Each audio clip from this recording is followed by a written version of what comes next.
الرحمن علم القرآن. الحمد لله رب العالمين والصلاة والسلام على سيد الأنبياء والمرسلين وعلى آله وصحبه أجمعين ثم ما بعد فأعوذ بالله من الشيطان الرجيم بسم الله الرحمن الرحيم ياسين والقرآن الحكيم رب اشرح لي صدري ويسر لي أمري واحلل عقدة من لساني يفقهوا قولي آمين يا رب العالمين. Once again السلام علیکم ورحمۃ اللہ وبرکاتہ. اس سیشن میں آپ سے اس پہلے سیکشن کے بارے میں، اس کی ترتیب کے بارے میں کچھ باتیں کرنا چاہتا ہوں. میں نے آپ سے پہلے ذکر کیا تھا کہ میرے سیریز میں دو ایجنڈا ہیں. ایک تو آیات کے بارے میں، ان کے فوائد کے بارے میں، ہم پر ان آیات کی حکمت کیسے اپلائی ہوتی ہے اس کے بارے میں کچھ باتیں کرنی ہے، اور دوسرا قرآن کی جو خاص ترتیب ہے اس کے بارے میں کچھ تبصرہ کرنا ہے. تو یہ اس دوسرے معاملے کی بات ہے، قرآن کی ترتیب کے بارے میں. میں نے آپ سے پہلے ذکر کیا تھا کہ اس سورت کے 6 حصے ہیں، اور ان 12 آیات میں ہم نے جن کا بھی ہم نے مطالعہ کیا ہے، ہم نے پہلے حصے کا مطالعہ مکمل کیا ہے. ٹھیک ہے، اب اس کا ایک اجمالی جائزہ لیتے ہیں. پہلی آیات میں یاسین والقرآن الحکیم انک لمن المرسلین علی صراط مستقیم تنزیل العزیز الرحیم، ان 5 آیات میں 2 باتیں کی گئی ہیں. قرآن کی بات کی گئی ہے، قرآن پر قسم کھائی گئی ہے، اور ساتھ میں نبی کی بات کی گئی ہے کہ آپ واقعی اللہ تعالیٰ کے نبی ہیں اور یہ واقعی اللہ تعالیٰ کی تنزیل ہے، اللہ تعالیٰ کی نازل کی گئی کتاب ہے. یہ پہلی بات ہے. دوسری بات، آپ کو کس لیے بھیجا گیا ہے کہ آپ اس قوم کو خبردار کریں جس کو پہلے کبھی خبردار نہیں کیا گیا. میں نے یہاں خبرداری کا لفظ لکھا ہے صرف اس بات کے لیے لِتُنذِرَ قَوْمًا مَا أُنذِرَ آبَاؤُهُمْ فَهُمْ غَافِلُونَ. اگلی بات جو کی ہے اللہ تعالیٰ نے وہ یہ کہی ہے کہ ان کی اکثریت مانے گی کہ نہیں مانے گی. اکثریت نے انکار کر دینا، اکثریت کا انکار. لَقَدْ حَقَّ الْقَوْلُ عَلَىٰ أَكْثَرِهِمْ فَهُمْ لَا يُؤْمِنُونَ.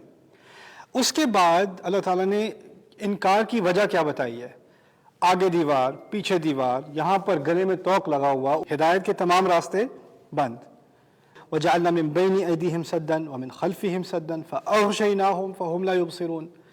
پھر اس کے بعد وَسَوَاءٌ عَلَيْهِمْ أَأَنذَرْتَهُمْ أَمْ لَمْ تُنذِرْهُمْ لَا يُؤْمِنُونَ. اگر آپ انہیں خبردار کریں یا نہ کریں، انہوں نے نہیں ماننا، ان پر آپ کی دعوت کا کوئی اثر نہیں پڑنا. انما تنذر من اتبع الذکر وخشی الرحمن بالغیب. اس کے بعد بات کی جا رہی ہے اگر آپ خبردار کریں گے بھی تو آپ خبرداری میں کامیاب صرف ایک خاص گروہ کے لیے ہوں گے جو اندر ہی اندر دل میں شاید بات مان جائے، جو آپ کی بات کو فالو کر رہا ہوگا، آپ کی تذکیر کو، آپ کی یاد دہانی کو فالو کر رہا ہوگا، اور بعد میں ہی اپنے دل میں وہ اللہ الرحمن کا خوف یا خشیہ اختیار کر لے. اس کو آپ خوشخبری دے دیں کہ اس کی مغفرت ہوگی اور اس کو ایک بڑا عزت دینے والا اجر دیا جائے گا، وہ اجر کریم.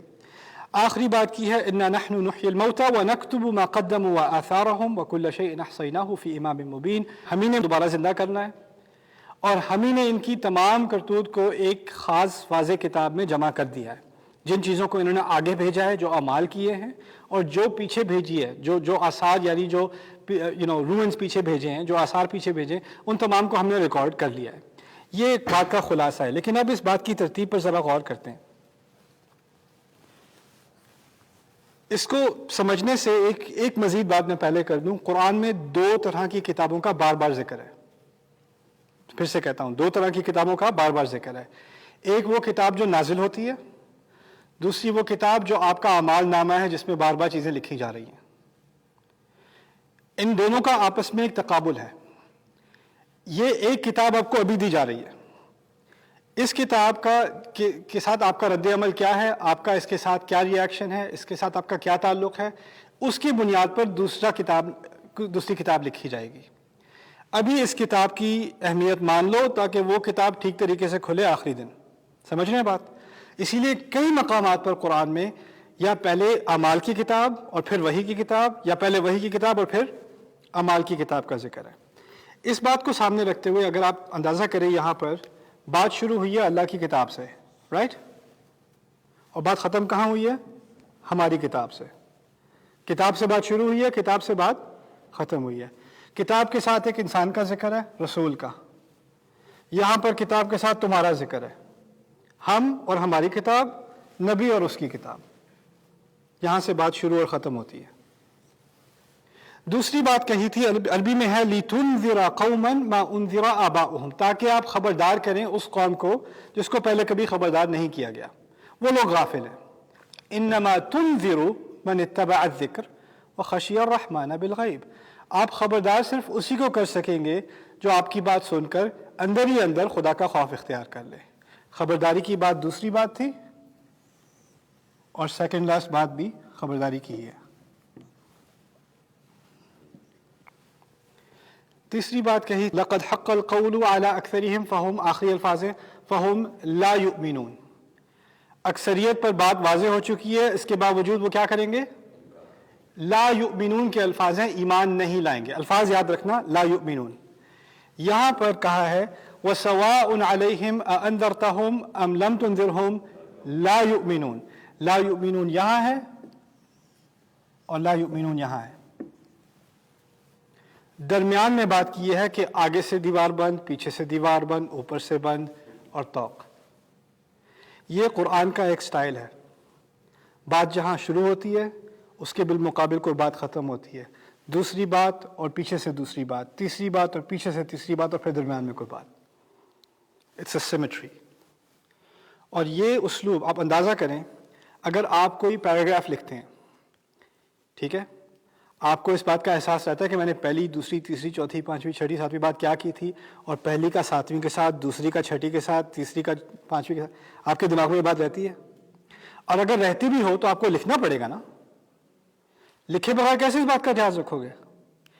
قرآن کے بارے میں کیا کہا ہے؟ یاسین والقرآن الحکیم انک لمن المرسلین. کیسے نبی کو یہ کتاب دی گئی ہے جو نہ پڑھتا ہے نہ لکھتا ہے؟ یہ زبانی کلام ہے. زبانی کلام میں ایسی ترتیب ہونا، ایسی ترتیب، اور یہ آپ کو شاید لگے کہ یہ تو چلو اچھا ہے، ایک حادثے کے طور پہ پہلی 12 آیت میں ایسی بات نکل آئی. میں آپ کو انشاءاللہ دکھاؤں گا. ہر سیکشن، کتنے سیکشن بتائے تھے میں نے؟ 6. ہر سیکشن میں یہ معاملہ ہے. ایک سیکشن میں اس کی اپنی ایک خاص ترتیب ہے، جس طرح بات مکمل اس طرح کی گئی ہے. اور پھر جب وہ تمام سیکشن مکمل ہوتے ہیں تو پوری صورت اکٹھی ہو کر اس کی بھی ایک اپنی سیمیٹری بنتی ہے. اس قسم کی ترتیب کا مطالعہ میں نے اب تک تقریباً 25 صورتوں کا کیا ہے، جہاں تک میں پہنچا ہوں. اور ابھی تک اس ہر ایک کا سٹرکچر اس قسم کا نہیں ہے، لیکن اس کے قریب کم از کم ضرور ہے. اور ہر ایک میں کچھ ایسی عجیب ترتیب ہے، جتنا میں اور ترتیب پڑھتا ہوں میں کہتا ہوں یہ کیسے ممکن ہے، یہ کیسے انسان کے لیے ممکن ہے. اور یہی وہ چیز ہے جس کے بارے میں نے ریمنڈ فیرن کا ذکر کیا تھا کہ اس کا مطالعہ کر کے وہ کہتا ہے this is too much, this is beyond human capability. سبحان اللہ. تو یہ پہلی بات میں آپ کے سامنے رکھنا چاہ رہا تھا کہ جب بھی ہم کسی سیکشن کا مطالعہ مکمل کریں گے، پھر اس کا ایک اجمالی اس پر نظر رکھ کے کہ اس کی آرگنائزیشن، اس کا اسٹرکچر کیسا ہے، پھر اس کے بعد آگے بات کریں گے انشاءاللہ تعالی. بارک اللہ لی ولکم فی القرآن الحکیم ونفعنی وإیاکم بالآیات والذکر الحکیم. الرحمن علم القرآن. الرحمن علم القرآن. الحمد للہ والصلاة والسلام علی رسول اللہ وعلی آلہ وصحبہ اجمعین، ثم اما بعد فاعوذ باللہ من الشیطان الرجیم. قالوا ربنا يعلم انا الیکم لمرسلون وما علینا الا البلاغ المبین. رب اشرح لی صدری ویسر لی امری واحلل عقدۃ من لسانی یفقہوا قولی. آمین یا رب العالمین. اب نبیوں کا جواب ہے. نبیوں سے کہا گیا تھا، رسولوں سے کہا گیا تھا کہ تم لوگ جھوٹ بول رہے ہو، کوئی خدا نے کچھ نہیں بھیجا. ان کا جواب ہے ہمارا رب اچھی طرح جانتا ہے کہ ہم تمہاری طرف رسول بھیجے گئے ہیں، ہمیں تمہارے ووٹ کی ضرورت نہیں ہے. تم مانو یا نہ مانو، اس سے ہمارے کانفیڈنس میں کوئی فرق نہیں پڑتا. یہ بھی بہت گہری حقیقت ہے. ہم اب ایسے ٹائم میں رہ رہے ہیں، ایسے وقت میں رہ رہے ہیں کہ ہمارے بچے جب کالج جاتے ہیں، ہائی اسکول جاتے ہیں، اسلام کا مذاق اڑایا جاتا ہے، اسلام کے بارے میں الٹی سیدھی باتیں کی جاتی ہے. اگر آپ سے کئی زیادہ انٹیلیجنٹ لوگ، آپ کے کالج پروفیسرز، آپ کے پیئرز، ان کے نزدیک دین کی کوئی تک نہیں بنتی، تو پھر آپ کے دماغ میں بھی آتا ہے اگر ان لوگوں کے ذہن میں کوئی تک نہیں بنتی تو پھر واقعی اس میں تو وزن ہے بات میں.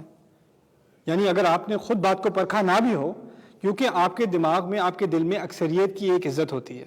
اگر سبھی کہہ رہے ہیں تو کیسے غلط ہے؟ یہ تو بلکہ ہمارے کلچر کا بھی حصہ ہے. ہم غلط باتیں بھی کرتے ہیں. اگر آپ کی فیملی میں کوئی آپ پر تنقید کر دے کہ ایسا نہیں کرنا چاہیے، حرام ہے، آپ کیا کہتے ہیں؟ تو سبھی کرتے ہیں.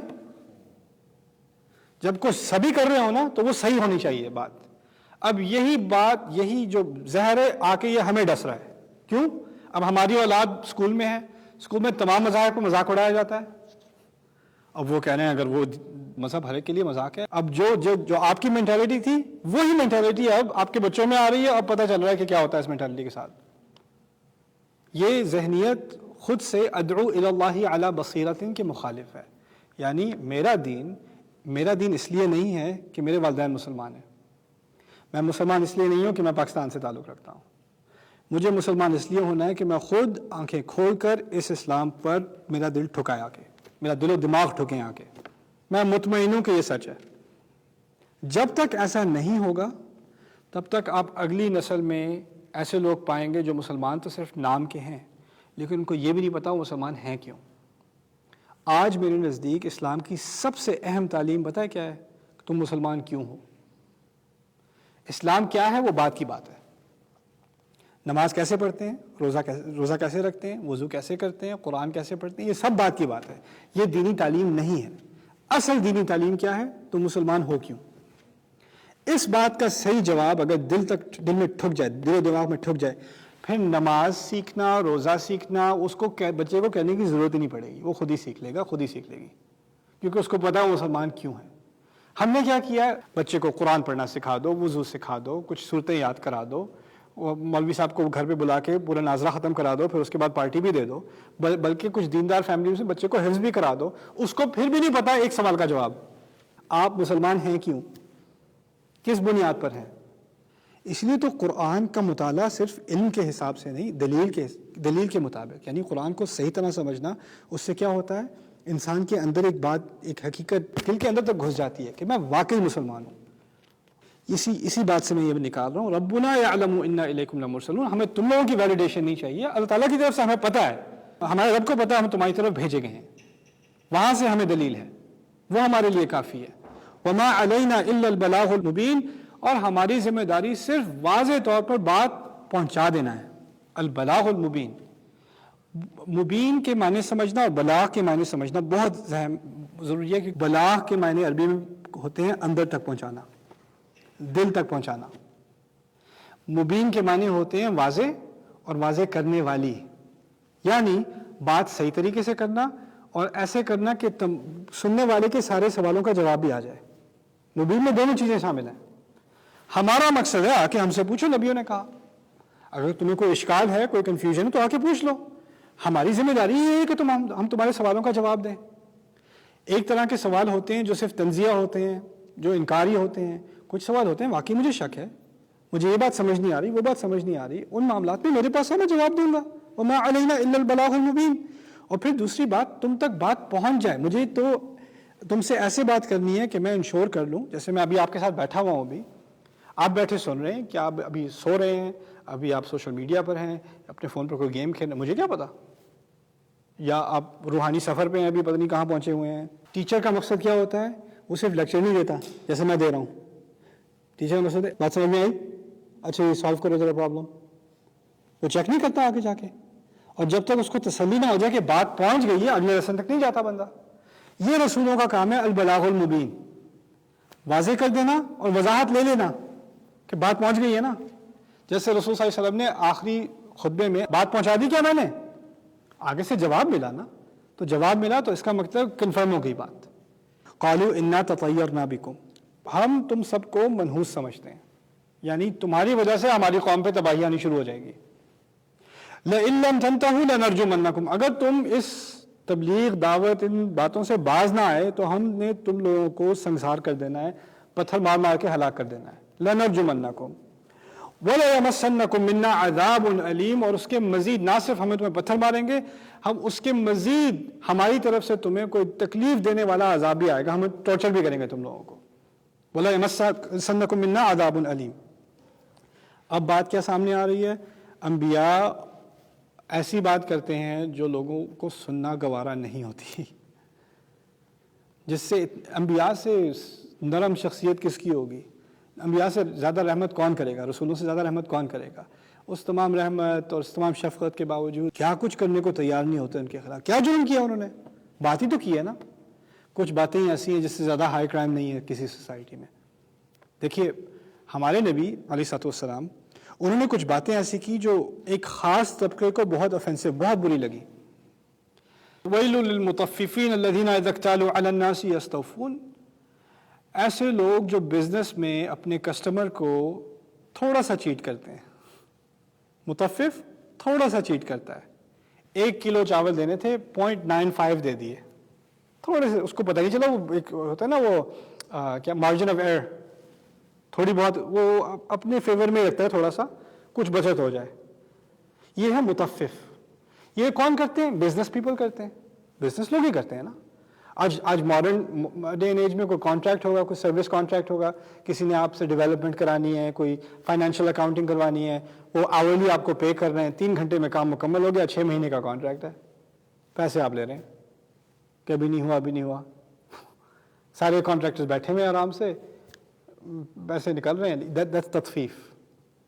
یہ کون لوگ کرتے ہیں؟ جن کے پاس پیسہ زیادہ ہوتا ہے, اور جن کے پاس پیسہ زیادہ ہوتا ہے ان کی کرپشن ہائی لائٹ کرنا. وہ پھر ان کے پاس کیونکہ پیسے بھی ہوتے ہیں, ان کی جیبوں میں حکمران بھی ہوتے ہیں, ان کو افینڈ کرنے سے آپ پہ مشکل آئے گی, آپ پہ مصیبتیں آئیں گی. انبیاء نے بڑے بڑوں پہ تنقید کی ہے پہلے, تو ان پر پھر مصیبتیں بھی آئی ہیں. کسی غریب کی تنقید کر دو تو برا تو مانے گا, کر کیا لے گا, وہ کر کیا لے گا. یہاں پر بات ہو رہی ہے وَلَيَمَسَّنَّكُم مِّنَّا عَذَابٌ أَلِيمٌ, ہم تمہیں عذاب دیں گے, ٹارچر کریں گے, کیونکہ ان کو ٹارچر دینے کی اتھارٹی ہے. قَالُوا طَائِرُكُم مَّعَكُمْ, انہوں نے صاف کہہ دیا یہ تمہارے ساتھ ہی ہے. کہنے کا مطلب یہ پرندہ یہ تمہارے ذہن کی جو امیجنیٹو باتیں ہیں اپنی گھڑی ہوئی, یہ میتھولوجی, یہ تم اپنے پاس ہی رکھو, یہ اس کی کوئی حقیقت نہیں ہے. طَائِرُكُم مَّعَكُمْ. انبیاء رسولوں کا کام کیا ہے؟ لوگوں کی جو سپرسٹیشنز ہوتی ہے نا, اس سے بڑی لعنت ہوتی ہے, ایسے نہیں کرنا, او ہو, وہ سب ختم کرو. طَائِرُكُم مَّعَكُمْ أَإِن ذُكِّرْتُمْ, یہ سب تم اس لیے کر رہے ہو کہ تم کو یاد دہانی کرائی جا رہی ہے, تم سے اچھی بات کی جا رہی ہے, تم اس کے جواب میں یہ باتیں کرتے ہو. أَإِن ذُكِّرْتُمْ بَلْ أَنْتُمْ قَوْمٌ مُسْرِفُونَ, تم تو بہت ہی آگے جانے والی قوم ہو. بات کہاں ہو رہی ہے؟ تم مار دیں گے, عذاب دیں گے, ٹارچر کریں گے, کہاں تک بات لے جا رہے ہو؟ کیسی ایکسیسو قوم ہو تم. اسراف کہتے ہیں حد سے آگے بڑھنے والی بات. کیسی بےہودہ قسم کی بات کر رہے ہو, کیسی بڑی بھی آگے کی بات کر رہے ہو. یہ ہمیں سمجھانے کے لیے کہ کچھ لوگ ایسے ہوتے ہیں کہ آپ تو بات ریزنیبل کر رہے ہوں گے, لیکن آپ کو خاموش کرنے کے لیے وہ بہت ہی آگے جا کے اتنا غصے میں بھڑک کے آپ کو ایسا ڈرائیں گے کہ آپ آگے بات کرنے کی ضرورت نہیں کریں گے. اور میں حکومت کی بات نہیں کر رہا, میں فیملیز کی بات کر رہا ہوں. فیملیز کے اندر کچھ لوگ ایسے ہوتے ہیں, کوئی بڑے ہیں آپ کے, یا کوئی ایک خالہ ہے خاص قسم کی, ان سے آپ کہہ کے تو دیکھیں کہ خالہ وہ جو آپ اس دن کہہ رہی تھیں وہ ذرا غلط تھا. کوئی گھر میں کہنے کی ضرورت نہیں کرے گا, سب کو معلوم ہے, کسی نے منہ نہیں کھولنا, سب چپ رہیں گے. کچھ لوگ ایسے ہوتے ہیں اپنے غصے کی ایسی وہ دھوس جماتے ہیں سوسائٹی میں, کمیونٹی میں, کبھی گھرانے میں, کہ وہ غلط کرتے چلے جاتے ہیں. کوئی اگر تھوڑا سا کہنے کی بھی کوشش کرے تو ایسے سنائیں گے کہ ابھی کسی اور کے دماغ میں بھی نہیں جائے گا کہ آگے کبھی کوئی بات ان کے سامنے کر دیں. یہ ہے, تم لوگوں نے بات نہ کی, تم نے بات بند نہ کی, تو دیکھنا میں تمہارے ساتھ کیا کرتا ہوں, صرف اس لیے کہ تمہیں نصیحت کی جا رہی ہے, تم آگے بہت بڑھ کے اس طرح کی بات کرتی. یہ ٹیکٹک ہوتی ہے لوگوں کی, اور یہی قرآن میں اس پر تبصرہ ہے.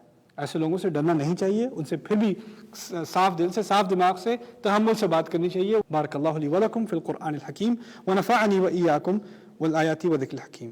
الرحمن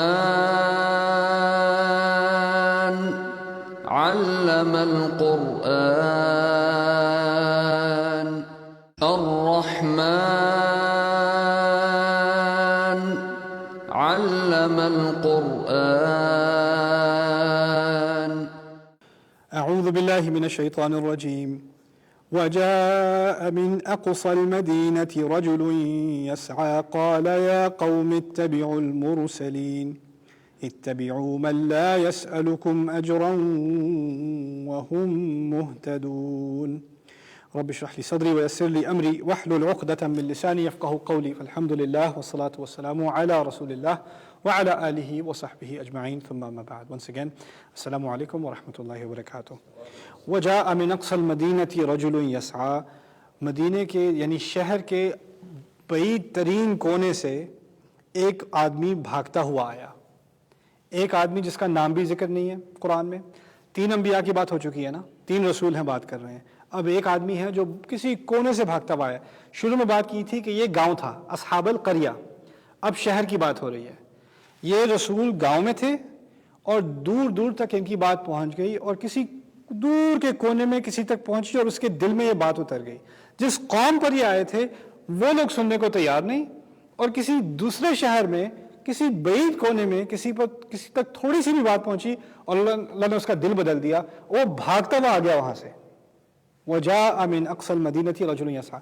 یہ اللہ تعالیٰ نے رسول صلی اللہ علیہ وسلم کو ایک کیس سٹڈی دی ہے.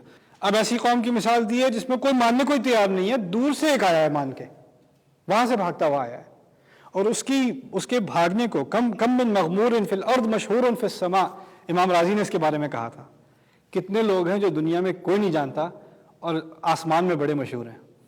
سبحان اللہ. ہمیں اس کا نام نہیں معلوم، فرشتوں کو سب کو پتا ہوگا. قرآن میں اس کا ذکر ہے، ہم اس کے نام رجل یسعى، بھاگتا ہوا آدمی، یہ اس کا اعزاز ہے قرآن میں. اب یہ آتے ہیں، قال آ کے کہتے ہیں یا قوم اتبعوا المرسلین، میری قوم رسولوں کی اتباع کرو، رسولوں کی بات مان لو. سوال یہ پیدا ہوتا ہے کہ آپ کے سامنے 3 رسول کھڑے ہیں، آپ کو بولنے کی کیا ضرورت ہے؟ ہوتا ہے کہ بڑے مولانا صاحب ہوں تو آپ چپ کر کے بیٹھے رہیں، بڑے ہیں آپ کو کیا بولنے کی ضرورت ہے؟ یہاں کوئی عالم بھی نہیں ہے، یہاں کون ہیں؟ 3 رسول، ایک بھی نہیں 3 رسول. جب 3 رسول ہیں تو ایک دور سے آ کے کوئی، اس نے تو ہلکی پھلکی کو بات سنی ہوگی، اس نے کون سے بڑی وحی کی تعلیم لی ہے، وہ آ کے تقریر کر رہا ہے. مزے کی بات یہ ہے کہ ابھی تک آپ نے جو مکالمہ پڑھا ہے اس میں کون بات کر رہا تھا؟ انبیاء. کچھ آیات میں جو رسولوں نے بات کی اس کا ذکر ہے. اس کے ذریعے نبی کو علیہ السلام یہ بتایا جا رہا ہے کہ آپ کی قوم میں ایسے آپ کے متبعین ہوں گے، آپ کی اطاعت کرنے والے ہوں گے جو آپ کا مشن اٹھائیں گے، آپ کے ساتھ یہ کام کریں گے، آپ کے پیغام کے پیغمبر بنیں گے. اب یہ ہر امتی کی ذمہ داری بنے گی، چاہے امت دنیا کی ایک بڑی فیصد ہو یا ایک ہی انسان ہو، اس نے یہ کام آگے کرنا ہے. رسولوں پر نہیں چھوڑ دینا. وہ تو ہیں 3 رسول، میری کیا ذمہ داری ہے، چلو وہ کر لیں گے. ویسے تو عام طور پہ ایک ہوتا ہے، یہاں تو 3 تھی نا، خیر ہے ان کی، کر لیں گے. نہ، مجھے اپنا کام کرنا ہے، اپنی کنٹریبیوشن مجھے کرنی ہے. اس نے آ کے بات شروع کر دی. اب آ کے کہتے ہیں، اب جو بھاگتے ہوئے آئے اس سے کیا ملا کہ ایک ارجنسی ہے، ٹہلتے ہوئے نہیں آئے کہ ابھی تو بہت ٹائم ہے، وہ تو کر رہے ہوں گے کام، ٹھیک ہے. یعنی آپ اس کام کو جب دین کو شیئر کریں گے کسی سے تو آپ میں ایک ارجنسی ہونی چاہیے. قال یا قوم اتبعوا المرسلین، آپ ان کی اطاعت کیجئے. انہوں نے مزے کی بات یہ کی کہ آپ کو بس رسولوں کی بات ماننی ہے اور کچھ آپ کو کرنے کی ضرورت نہیں ہے. یعنی یہ دین بہت آسان ہے، بس رسولوں کی بات مان لو. دیکھیے ہمارے دین میں اس کی بڑی خوبصورتی پتہ ہے کیا ہے؟ بہت سمپل ہے.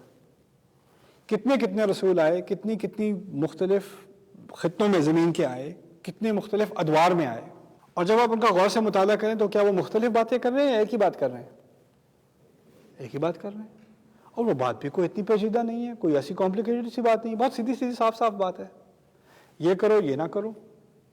اتنی کو بہت گہری بات تو نہیں ہے، اتنی کو مشکل بات تو نہیں ہے. ہدایت کے معاملے میں قرآن نے کوئی ایسی مشکل اور بہت کمپلیکس قسم کی فلسافیکل بات نہیں کی، بہت سمپل سی باتیں. عامل الصالحات کے معنی عربی میں یہ نہیں ہے کہ انہوں نے نیک کام کیا، اس کا مطلب صالحات جمع قلہ کہتے ہیں، انہوں نے کچھ نیک کام کیے. آپ کو بہت لمبی لسٹ نہیں دی گئی نیک کاموں کی، بس تھوڑی سی چیزیں ہیں. یحلل علیہم الطیبات ویحرم علیہم الخبائث، اس کے مزید جو اچھی چیزیں وہ حلال کر دی ہیں اور جو خبیث چیزیں ہیں، جو ناپاک چیزیں وہ حرام کر دی ہیں. that's it، simple.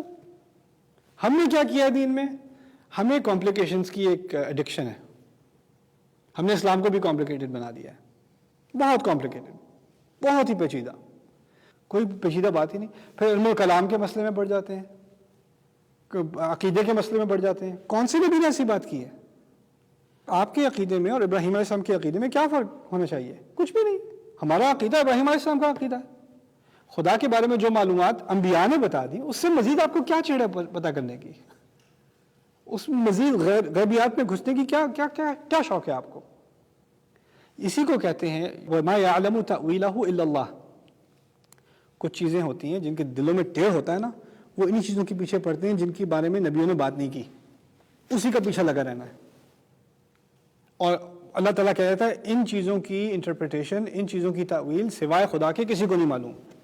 پڑھتے رہو پیچھے، نہیں ملنا جواب. وَمَا يَعْلَمُ تَأْوِيلَهُ إِلَّا اللَّهُ. سو اتبعوا المرسلین میں بھی ایک پورا فلسفہ ہے دین کا. انبیاء تک بات کو مختصر رکھو، بات سمپل رہے گی. رسولوں تک بات کو رکھو، بات سمپل ہے. ہمارے نبی کی بھی یہی مثال ہے علیہ الصلوۃ والسلام. آگے نبیوں کے بارے میں بھی جو کہا ہے کہ قریہ تھا، پھر مدینے کی بات کی گئی ہے. انبیاء جو ہمارے رسول جو بھیجے گئے ہیں وہ مکے میں کیوں بھیجے گئے ہیں؟ مکہ ایک عجیب جگہ ہے، قریہ بھی ہے مدینہ بھی ہے. قریہ یوں ہے کہ چھوٹا گاؤں ہے، مدینہ کہتے ہیں ایک سٹی سینٹر کو، جو کلچرل سینٹر ہو نا کسی جگہ کا، اس کو مدینہ کہتے ہیں. تو مدینہ کے حساب سے کیونکہ تمام قبائل واپس رجوع کرتے تھے مکہ کی طرف، ان کی ساری اکانومی مکہ کے ساتھ کنیکٹڈ تھی، وہاں اسلام آ جائے تو وہاں سے ہر جگہ پھیلے گا.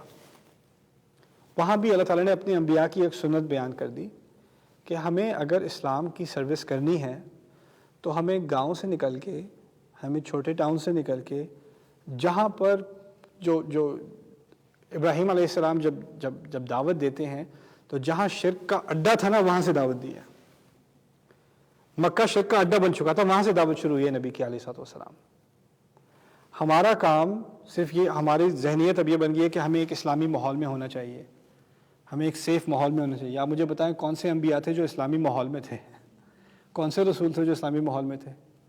ہمارے اپنے نبی کی سیرت کیا ہے علیہ الصلوۃ والسلام؟ مکے کی سیرت ہے، پھر مدینے کی سیرت ہے. مدینے میں بھی ہم مائنورٹی تھے، گورننس تھی ہمارے پاس، مسلمان پھر بھی مائنورٹی تھے. مدینے کا کلچر پھر بھی نان مسلم تھا، وہاں پھر بھی ہر قسم کی حرکت ہو رہی تھی مدینے میں، ہر قسم کے کرائمز ہو رہے تھے مدینے میں. وہاں پر اللہ تعالیٰ نے اپنے نبی کو بھیجا ہے. تو ہمیں ایک ماحول سے نہیں ڈرنا، جس ماحول میں خدا کی نافرمانی ہو رہی ہے اس سے ہمیں نہیں ڈرنا. اسی اندھیرے میں ہی تو روشنی کی ضرورت ہوتی ہے. روشنی کی طرف کہاں بھاگ رہے؟ تمہیں روشنی بنا کے بھیجا گیا ہے. That's the whole point. فی بیوت اذن اللہ ان ترفع، ایسے گھر جن کو اللہ تعالیٰ نے، جن کا مکان اونچا اس لیے کیا ہے کہ ان کے اندر روشنی ہے. anyhow اتبعوا من لا يسألكم اجرا وهم مهتدون، ایسے لوگوں کی اطاعت کرو جو آپ سے کچھ نہیں مانگ رہے. وہ خود بھی اپنی زندگی میں دکھا رہے ہیں آپ کو کہ وہ کمیٹڈ ہیں، وہ خود اس ہدایت کی جس کی تقریریں آپ کو دے رہے ہیں ان کی مثال وہ خود ہیں. دو باتیں اگر ہو جائیں تو یہ داعی سے حق ہے، ریلائبل ہے. ایک، اس کے پیچھے کوئی ایجنڈا، فائنینشیل ایجنڈا نہیں ہے، اور دوسرا اس کی پرسنل لائف اور اس کی تقریر میں کوئی فرق نہیں ہے. یہ دونوں چیزیں نبی کو آتھینٹک بناتی ہیں، رسول کو آتھینٹک بناتی ہیں. انہوں نے کہا اتبعوا من لا يسألكم اجرا وهم مهتدون. یہی دو چیزیں ہیں جو فالس ریلیجن میں، جھوٹے مذہبوں میں یہی دو چیزیں تو ہوتی ہیں. آپ کو مذہب سکھایا جاتا ہے تاکہ آپ سے پیسے بنائے جائیں، آپ سے فی چارج کی جائے. وہ لوگ آپ سے کہتے ہیں یہ دعا منوانی ہے، اچھا چلو اس کے تو 300 تو لگیں گے، 3000 تو لگیں گے، اس کے لیے خاص دعا ہے. یہی ہوتا ہے نا prescription drugs. That's what that is. دوسری طرف جس دین کی حمایت میں آپ ان لوگوں کی طرف جاتے ہیں وہ لوگ اس دین کی مثال ہیں خود. کیا ان کا اپنا کردار کیسا ہے؟ کیسی زبانیں ان لوگوں کی، کیسی حرکتیں ان لوگوں کی؟ وہ ہم مہتدون. انبیاء تو ایسے لوگ ہیں جو نہ آپ سے اجر مانگتے ہیں، نہ آپ سے پیسہ مانگ رہے ہیں، نہ آپ سے آپ کا کوئی فائدہ اٹھانا چاہ رہے ہیں، اور خود بھی اس کی طرف کمیٹڈ ہیں، ان ہدایت کی طرف. وہ خود مثالیں اس کی. وَمَا لِيَ لَا أَعْبُدُ الَّذِي فَطَرَنِي وَإِلَيْهِ تُرْجَعُونَ. اور مجھ میں کیا غلطی ہوگی؟ مجھے تو کوئی مسئلہ نہیں معلوم ہوتا، میں کیوں نہ کروں عبادت اس کی جس نے مجھے بنایا اور اسی کی طرف مجھے واپس لوٹنا ہے. وَإِلَيْهِ تُرْجَعُونَ. تم سب کو بھی اسی کی طرف واپس لوٹنا ہے. وَمَا لِيَ لَا أَفْعَلُ الَّتِي شَأْنُهَا أَنْ يُورِدَهَا الْمُتَكَلِّمُ فِي رَدٍّ عَلَى مَنْ أَنْكَرَ عَلَيْهِ فِعْلًا. یہ تو بات یہ کی جا رہی ہے کہ مجھے اس کی طرف جانا ہے، اس نے مجھے بنایا اور صرف مجھے نہیں بنایا، تم سب کو بھی لوٹنا ہے. یعنی بات ان کی طرف کر دی، بات خود سے شروع کی اور ان کی طرف کر دی. یہ بھی داعی کا ایک اسلوب ہوتا ہے. آپ سے جو میں بات کر رہا ہوں وہ مجھ پر بھی اپلائی ہوتی ہے اور آپ پر بھی اپلائی ہوتی ہے، صرف آپ پر اپلائی نہیں ہوتی. یہ بہت ضروری ہے. اگر بات آپ نے جینوئنلی کرنی ہو نا کسی سے، تو آپ ایسی بات کریں جو پہلے آپ پر خود پر اپلائی ہوتی ہے، جو آپ کی اپنی مثال پر اپلائی ہوتی ہے، پھر کسی اور پہ. ہمارے ہاں دعوت کا کیا ہے کہ یہ تو آپ کا مسئلہ ہے بھائی، آپ کی غلطی ہے اور آپ کے کیڑے نکالے جا رہے ہیں. جیسے ہمارے تو کوئی کیڑے ہیں نہیں، کیڑے تو آپ کے لیے ہیں. وَمَا لِيَ لَا أَعْبُدُ الَّذِي فَطَرَنِي وَإِلَيْهِ تُرْجَعُونَ. أَأَتَّخِذُ مِن دُونِهِ آلِهَةً إِن يُرِدْنِي الرَّحْمَنُ بِضُرٍّ لَا تُغْنِي عَنِّي شَفَاعَتُهُمْ شَيْئًا وَلَا يُنْقِذُونَ. کیا میں اللہ تعالیٰ کے علاوہ کسی اور خدا کی طرف بھاگوں؟ اگر الرحمن کوئی بھی نقصان دینا چاہے، اگر الرحمن نے فیصلہ کیا کہ کسی قسم کا نقصان ہو، تو ان سب کی شفاعت کس کام آئے گی؟ اس نے اگر فیصلہ کر دیا تو یہ چیزیں کیا کریں گی؟ ان کا کوئی فائدہ نہیں ہونا، نہ ہی یہ مجھے کسی مصیبت سے بچا سکیں گے۔ یہ ہمارے ہاں تو یہ بہت سمجھنے کی ضرورت ہے۔ قرآن کس کے لیے حفاظت ہے؟ قرآن کیسے حفاظت ہے؟ قرآن اس کے لیے حفاظت ہے اس کو ہدایت کے لیے پڑھے، تدبر کے ساتھ پڑھے اور اس سے ہدایت لے۔ وَلَن تَجِدَ مِن دُونِهِ مُلْتَحَدًا، اس کے علاوہ تمہیں کوئی پناہ لینے کی جگہ نہیں ملے گی قرآن کے علاوہ۔ لیکن قرآن کا غلط استعمال اور پھر سمجھنا کہ یہ پناہ دے گا، حفاظت کرے گا، یہ آپ کی اور میری بے وقوفی ہے، یہ زیادتی ہے قرآن کے ساتھ۔ یہ اس لیے نہیں آیا تھا، یہ قرآن اس لیے نازل نہیں ہوا تھا۔ أَتَّخِذُ مِن دُونِهِ آلِهَةً إِن يُرِدْنِ الرَّحْمَنُ بِضُرٍّ لَا تُغْنِ عَنِّي شَفَاعَتُهُمْ شَيْئًا وَلَا يُنقِذُونِ، یہ مجھے نہیں بچا سکیں گے، کوئی اور الرحمن کے علاوہ کوئی بھی نہیں بچا سکے گا۔ اللہ تعالیٰ کے نبی نے یہ چیزیں نہیں دی، اسی لیے کہا ہے اتبعوا المرسلین، جو بھیجے گئے ہیں ان کو مانو، یہ باقی سب نہیں بھیجے گئے۔ جب تک یہ نبی کی بات کر رہے ہیں، اللہ کی بات کر رہے ہیں، تب تک ان کو مانو، جب یہ اس سے ہٹتے ہیں تو ان کی بات مت مانو۔ افلا تعقلون، تم خود کیوں نہیں سوچتے؟ خود کیوں نہیں سوچتے؟ ہمارے کلچر میں تو کیا کر دیا ہے، قرآن کے بارے میں نہ سوچا کرو۔ تم کون ہوتے سوچنے والے قرآن کے بارے میں؟ میں آپ کو بتاتا ہوں آپ کون ہوتے ہیں قرآن کے بارے میں سوچنے والے۔ اگر قریش جیسی جاہل قوم کو قرآن کے بارے میں سوچنے کو کہا ہے، آپ کیا قریش سے بدترین ہیں؟ اس کو کہا ہے تم تدبر کیوں نہیں کرتے؟ منافقوں کو کہا تھا تم قرآن پہ خود غور کیوں نہیں کرتے؟ اگر آپ نہیں کرتے تو قرآن کی شکایت ہے یا تو یہ کافر ہے یا منافق ہے۔ وہی دو لوگ ہیں جن کو قرآن پہ غور کرنے کا کوئی دلچسپی نہیں ہے، کوئی ذوق نہیں ہے، کوئی شوق نہیں ہے۔ نہیں تو اگر آپ خود سے سوچو گے قرآن کے بارے میں تو گمراہ ہو جاؤ گے۔ سنا؟ خود سے سوچو گے تو گمراہ ہو جاؤ گے، اگر نہیں سوچو گے تو گمراہ ہو جاؤ گے۔ بھائی یہ قرآن سوچنے کے لیے نازل کیا گیا تھا، آیات للسائلین، اس میں آیات ہیں پوچھنے والوں کے لیے۔ جب تک سوچو گے نہیں، پوچھو گے نہیں، جب پوچھو گے نہیں تو تمہارے لیے ہدایت نہیں ہے۔ اسی طرح تو ہدایت ملتی ہے۔ میں یہ نہیں کہہ رہا کہ تم خود ہی مفسر بن جاؤ، کم از کم قرآن کو پڑھ کے سمجھ کے پڑھنا۔ یہ انسان کے لیے نازل ہوا تھا، عالم کے لیے نہیں، یہ انسان کے لیے نازل ہوا تھا۔ عالم کا مقصد ہے اس کا سمجھنا آسان کرنا، لیکن اس کا سمجھنا ہر مسلمان کی ذمہ داری ہے۔ اس میں غطا لگانا، اس پہ غور کرنا ہر مسلمان کی ذمہ داری ہے۔ یہی تو مہینہ ہے جس میں یہ بات ٹھیک کرنی ہے ہم نے۔ یہ مرض ہم نے اپنے ذہن سے نکالنا ہے کہ یہ قرآن صرف پڑھنے کے لیے اور برکت کے لیے نازل ہوتا ہے۔ اگر اس کا پہلا حق ادا نہیں کیا، سوچتے کیوں نہیں، سوچتے کیوں نہیں، سوچتے کیوں نہیں؟ قرآن نے یہ نہیں کہا افلا تقرؤون، افلا ترتلون، یہ نہیں کہا تلاوت سے کیوں نہیں پڑھتے، یہ نہیں کہا تم حفظ کیوں نہیں، افلا تحفظون، یہ بھی نہیں کہا، افلا تعقلون کہا ہے بار بار۔ سوچتے کیوں نہیں، سوچتے کیوں نہیں، سوچتے کیوں نہیں، یہ بار بار شکایت کی ہے۔ اس شکایت کے مستحق اگر ہم ہو گئے تو پھر آپ جتنی بھی تلاوت کر لیں سوچے سمجھے بغیر۔ وہ جب 10 آپ کو حسنات ملتی ہیں، پتہ کیوں ملتی ہیں؟ کیونکہ جب آپ ٹھیک سے پڑھتے ہیں نا تجوید کے ساتھ تو آہستہ پڑھتے ہیں، اور جب انسان کوئی چیز آہستہ پڑھ رہا ہوتا ہے تو اس کو سوچنے کا موقع ملتا ہے۔ اگر آپ نے سوچ ہی اس میں سے نکال دی تو باقی آپ کیا رہ گیا؟ یہ تمام آرٹیفیشل ہے۔ ان سب چیزوں کا ایک مقام ہے ہمارے دین میں، ایک بیلنس ہے، اس بیلنس کو مت بھولیے۔ اللہ تعالیٰ ہمیں قرآن کے صحیح حقوق ادا کرنے کی توفیق دے۔ بارک اللہ لی ولکم فی القرآن الحکیم ونفعنی وإیاکم بالآیات والذکر الحکیم۔ الرحمن علم القرآن